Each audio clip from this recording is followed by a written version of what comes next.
You believer in UFOs, alien life? No, I don't believe in alien life. I believe God showed me a specific answer to two prayers, that they're demonic. At 89 years old, Charles Duke is one of the last living men to have walked on the moon. And now he's speaking openly about what he experienced there. For decades, his story stayed in the background while the world focused almost entirely on Apollo 11. That's just crazy. And so I get irritated at questions like that because the evidence is overwhelming that we went to the moon. Just people just refuse to acknowledge it. But Duke's role in space history is far deeper than most people realize. He guided Neil Armstrong during humanity's first moon landing from Mission Control. Then, just a few years later, he stepped onto the lunar surface himself, becoming the youngest person to ever walk on another world. What he describes isn't the calm, silent moon most people imagine. It's something far more intense, overwhelming, and human than any photograph ever captured. Then it really hit me. I'm on the moon. I'm on the moon. And the excitement, the wonder, the thrill, the adventure of it all. And as Buzz Aldrin described it, it was this magnificent desolation. And you kept thinking, nobody's ever been here before. The voice behind humanity's greatest moment. Before Duke ever set foot on the moon, he became the voice of one of the most important moments in human history. In 1969, at just 33 years old, he was assigned as Capcom for Apollo 11, the only person allowed to speak directly with astronauts during the mission. As Neil Armstrong descended toward the lunar surface, fuel was running dangerously low. Duke's voice cut through the tension. 60 seconds of fuel left, then 30. Then the moment came. Houston, Tranquility Base here. The Eagle has landed. Duke, overwhelmed, stumbled slightly over his response. But that human imperfection made the moment even more real. He told them they had a bunch of guys about to turn blue and that they were breathing again. Millions heard his voice. Almost nobody knew his face. From watching contrails to NASA, Duke's journey began with curiosity. Growing up in Charlotte, North Carolina, he would lie on his back and watch jet contrails streak across the sky.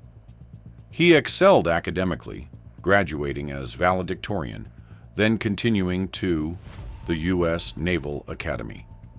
He chose the Air Force, earned a master's in aeronautics and astronautics from MIT, and in 1966, NASA selected him as part of its 5th astronaut group. He wasn't chasing fame. He was chasing the sky, the mission that almost never happened. Duke's path to the moon nearly ended before it began.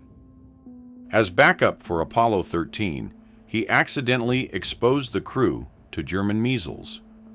Ken Mattingly was removed just days before launch. Then, when Apollo 13's oxygen tank exploded, Duke spent 35 hours in mission control helping save the crew. In an unexpected twist, Mattingly would later become part of Duke's own mission, Apollo 16. What nearly ended his chance instead became part of the story that brought him to the moon, landing on the unknown. Apollo 16 launched in April 1972, heading toward the Descartes Highlands, a region no mission had deeply explored before. The landing almost didn't happen. A problem with the spacecraft's engine forced Duke and Commander John Young to wait in orbit for 6 hours while engineers debated whether it was safe to continue. Finally, they got the go-ahead. They descended adjusted trajectory mid-flight, and landed just 270 meters from their target. At 36 years old, Charles Duke stepped onto the moon, becoming the 10th person to do so, and the youngest ever. That record still stands. The first shock? The sky that wasn't there. What struck Duke first wasn't the ground. It was the sky, or, more accurately, the absence of it. He had trained for gray dust and jagged rocks, but nothing prepared him for the blackness above. Not just dark, but absolute. A void so deep it felt endless. On Earth, light softens and shadows fade gradually. On the moon, there is no atmosphere to scatter light. Bright areas are blinding. Shadows are pitch black. Every edge looks carved. Photographs never captured this. They flattened something that, to the human eye, was overwhelming. The illusion we all believed. One of the most surprising truths Duke revealed is something almost everyone gets wrong. From where Apollo 16 landed, he couldn't see Earth. The iconic image of Earth rising over the lunar horizon didn't exist for him. Earth was positioned overhead, outside his field of view, and his spacesuit made it impossible to look straight up. The helmet created a narrow, forward-facing view. To look around, he had to turn his entire body. Exploration wasn't graceful. It was mechanical, limited, and constantly adjusted. Moving in a world that doesn't want you there. Gravity on the moon is 1/6 of Earth's. Every step became a controlled leap, slow but unpredictable. At one point, Duke attempted a jump and fell backward, nearly damaging his life support system. If it had ruptured, he would have had only minutes to live. Even in the most extraordinary environment, they were still human. A world of extremes. The moon has no balance. Temperatures swing from 127 degrees Celsius in sunlight to negative 173 in shadow.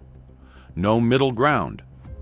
Duke described it as a place of pure extremes. Light and darkness, heat and cold, life and immediate death. This wasn't a peaceful, silent world. It was a hostile one. What history got wrong about the moon? Popular culture simplified the moon into a backdrop, a gray stage for flag-planting moments. But Duke insists that's not what it felt like. The suits were bulky. Movement was clumsy. Every second came with the awareness that survival depended on thin layers of material. It wasn't cinematic. It was intense, uncomfortable, and unforgettable. The science the world forgot. While Apollo 11 became legendary, Apollo 16 quietly changed science. Duke and John Young spent over 20 hours exploring the surface, driving across rugged terrain, collecting samples, and deploying instruments. Among them was a telescope placed directly on the moon, the first ever operated from another planetary body, capturing wavelengths impossible to observe from Earth. Duke described it as a completely new window into the universe. Yet it remains largely overlooked. The rock that changed everything. Among the samples collected was a massive rock, later named Big Muley, nearly 12 kilograms, one of the largest ever brought back from the moon. Analysis revealed it formed nearly 4 billion years ago through meteorite impact. But perhaps more important than what they found was what they didn't. Scientists expected volcanic activity in the region. Instead, they found evidence of ancient impacts. A discovery that reshaped understanding of how the moon formed, facing the doubters. Decades later, Duke faced people who believed the moon landing never happened. At one event, someone confronted him directly. He didn't argue. He didn't raise his voice. He simply said, "Sir, I was there." He described details that couldn't be faked: the smell of lunar dust, the way it clung to everything, the silence, the heat, the reality of standing somewhere no human had ever stood before. One of the last witnesses. Of the 12 men who walked on the moon, only 4 remain alive. Duke is one of them. Every year, the number of first-hand witnesses decreases, and with them, the living memory of Apollo fades.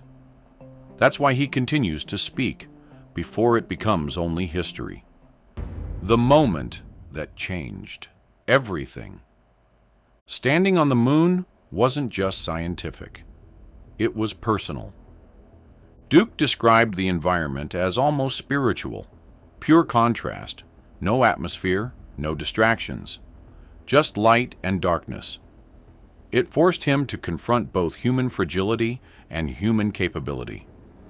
He would later say that walking on the moon didn't change his life nearly as much as his spiritual journey did, but the moon gave him perspective. From there, Earth wasn't divided by borders. It was one place, fragile, distant, and shared by everyone. What he left behind. Duke left something personal on the moon. A photograph of his family, sealed in plastic, placed on the lunar surface, and covered with dust. It still remains there today. A quiet reminder that even in humanity's greatest technological achievement, something deeply human was at its core. At 89, his message is simple. What we did once, we can do again. And what comes next depends on whether we choose to take that step. If you enjoyed this, like and subscribe for more stories that reveal the truth behind history's greatest moments.